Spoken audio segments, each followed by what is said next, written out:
Selamat pagi Indonesia, Anda menyaksikan seputar Bali terkini pukul 9 WITA bersama saya Dayu Surya.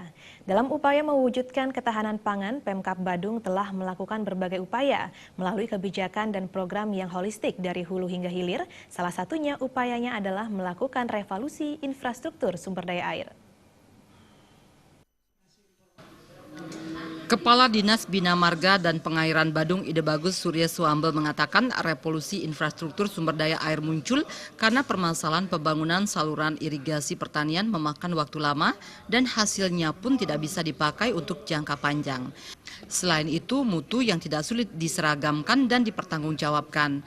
Menghadapi masalah-masalah itu, inovasi di bidang pengairan muncul dengan memodernisasi jaringan irigasi menggunakan beton pracetak atau precast berbentuk L-ship dan ellipse untuk mengganti cara tradisional dengan menggunakan pasangan batu kali yang memiliki banyak kelemahan. Cara ini dapat memaksimalkan aliran air menuju petak sawah. Infrastruktur ini ada karena permasalahan di lapangan terkait dengan pembangunan yang selama ini memakan waktu yang lama.